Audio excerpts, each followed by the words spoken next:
Hi, now today I'm going to show you how to do a coolant flush and change on an NA UNOS Roadster or Mk1 MX5 if you prefer. Just to kind of show you another one of those simple jobs that you can do with a little help from MX5 parts to keep your Mazda running sweetly. Now it's a very simple job. It's one that needs doing probably about every 2 years, so if you're kind of getting into the habit of working on your car and you maybe do an oil change every year, then every other year you can add a coolant flush and change into that regime, and it's just a good habit to get into. Keeps everything running well, lets you kind of get the hang of working on your car, kind of introduces you to all the kind of basic concepts, things like that. And also, you know, when you're poking around in the bonnet, it kind of helps you identify any other jobs that might need doing. Prevention is better than cure, as is always the way. Now then, as I say, it's a very simple job. It doesn't require a whole lot of tools. Some people like to jack the car up to do this. Now I've just done it by putting the car on some blocks here, so that just about gives me enough space to reach under and get to the drain plug, so not having to jack it up saves a lot of faff. It's also a bit safer as well because jacking brings with it its own risks. Another quick health and safety thing, obviously when you're working with coolant you want to make sure the car is stone cold. It's a contrast with when you're doing an oil change, when you want the engine warm. In this instance, of course, you don't want jets of hot steam, flying radiator caps, scalding water, all that kind of thing. So make sure the car is absolutely stone cold before you take the radiator cap off or do anything with the coolant system. In terms of what I need, not much really. So I've got socket set here, antifreeze, deionized water. Now there's a bit of debate really as to whether or not you need to go to that kind of level. It's 6 and 2/3 really. It depends where you live, depends on who you listen to. I thought you may as well do it because it gives you a useful container to get rid of the old coolant, because of course that's quite nasty stuff. You don't want to be pouring it down the drain or anything like that. So why not? It's only a few extra quid, so you may as well. So we've got everything together. Car's ready and cool. Let's get on with it. Right, so here we are, ready to do our coolant change. So the basics are the expansion tank here and the radiator here. I will reiterate, the engine is cold, so I'm going to start taking off the radiator cap here. Now, I have actually been running some cleaner through the engine, so I haven't actually got coolant in here at the moment. It's some descaler to put through the engine. I've been running the car for a few days, but the process is all the same. It's worth doing if you haven't done this for a while or you don't know when it was last done. So radiator cap off. Now then, I was watching online, somebody had this little tip of putting it in here, which means that you can't close the bonnet having left it off, which is quite a cool little tip. Take the lid off the expansion tank here. I'll be taking the expansion tank out in a moment, but first of all we'll get the coolant draining. So for that, all you need is a little crosshead type screwdriver or ratchet. I prefer a ratchet because I'm going to crawl underneath the car, and obviously sometimes you can't tell which way you're screwing or unscrewing. And now the drain plug is it's a small cross-headed plug made of plastic, so it's very easy to damage if you try and do it the wrong way or you don't have the correct tool for the job.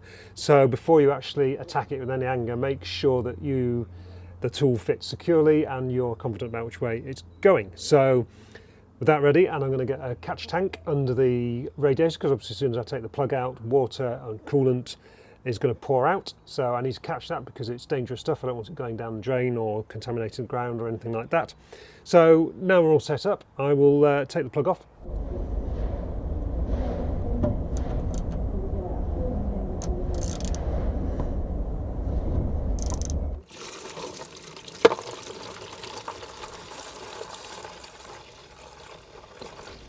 Right, so that's the coolant draining out. That's the drain plug there, so you can see what we're looking at there. So always make sure you don't damage that. It's very easy to locate as well, which is why I haven't jacked the car. There's basically just a hole in the under tray at the front of the car. Through that, probably about 2 or 3 centimetres up, you'll find the little drain plug at the bottom of the radiator. So as I say, some people like to raise the car up, but I personally don't find it necessary. Makes the job a lot easier. So put that somewhere safe, don't lose that.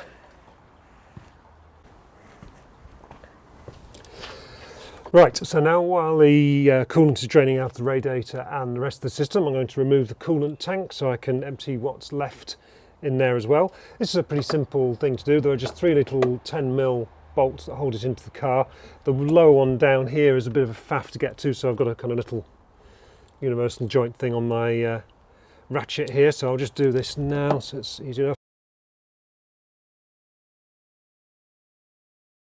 Right, so there we are with those 3 bolts undone on the expansion tank. I just have to kind of wriggle this out from here. There we go, like that. That's obviously full of coolant as well, so I need to dispose of that in my tank, which I've got under the car.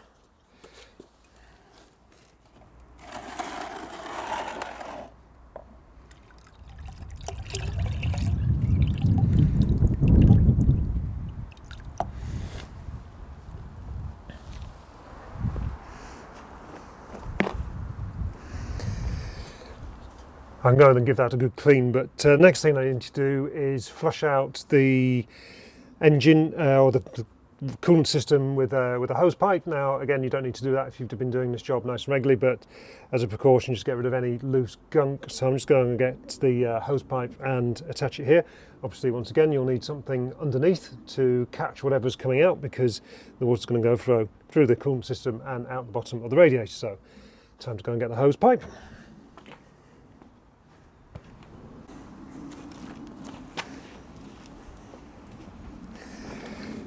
Now, inevitably water is going to spray everywhere when I do this, so I'm going to just put a towel around the radiator nozzle,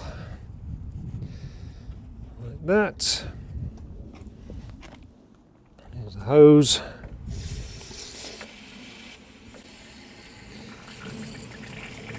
And I can hear that draining out the bottom of the radiator. The cleaning mixture I've just taken out seems to have lifted out an awful lot of horrible brown looking gunk, so that's quite satisfying to know. Hopefully the coolant coming out of here will be nice and clean, or the water at least will be nice and clean and ready for the fresh coolant to go in. So I should do it.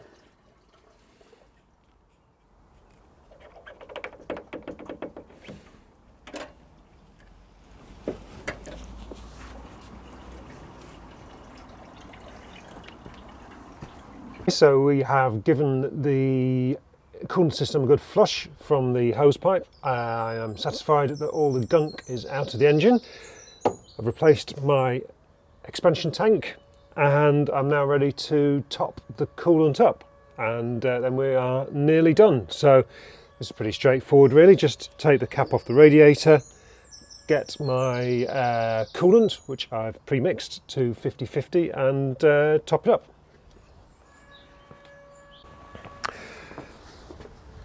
So I'm just going to put a towel around the radiator here, because inevitably coolant will slop out, and it's quite nasty stuff. You don't want it on your paintwork or anywhere else around the car. So precaution number 1. Next step is funnel. Hold that into place with the towel.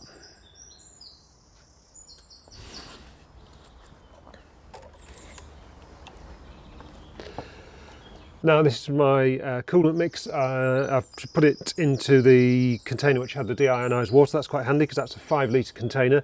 The car holds 6 litres of coolant, so that gives me a kind of good sense of how much there is to go. So I'll just start pouring that in through the funnel.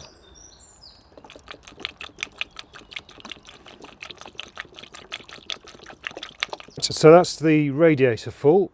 I can see it up to the top of the cap there. So I'm just going to refit the radiator cap, like so.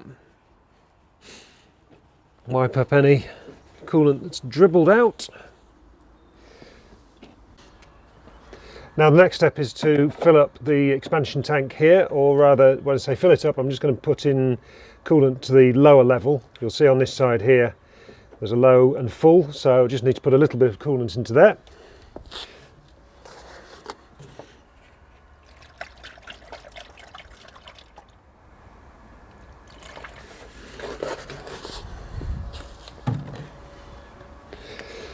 Okay, so that's coolant in the expansion tank. Now what I need to do is just run the engine enough to open the thermostat and get the coolant flowing, and then top things up as I go. So I'm going to run the engine with the radiator cap off. and hopefully that'll just circulate the coolant around, and then we can top up accordingly.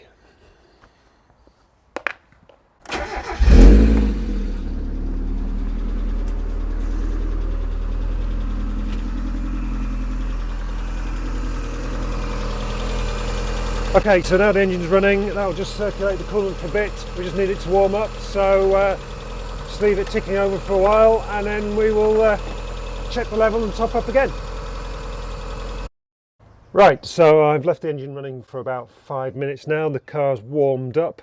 I put the heater on in the car, turned the fan on to full. That started drawing some of the coolant through the system. As you're topping it up, keep squeezing this radiator, top radiator hose here to get rid of any air bubbles. That tends to just help draw the liquid in. This is now nice and hot. The temperature gauge is bang solid in the middle. There's hot air blowing out through the vents in the car. So I'm satisfied that that is the coolant all topped up and done. I'm going to put the radiator cap back on, like so. So that's radiator cap on. There's coolant in the expansion tank. What I'm going to do now is just let the car fully cool down, absolutely stone cold, check the levels again, and I should be good to go.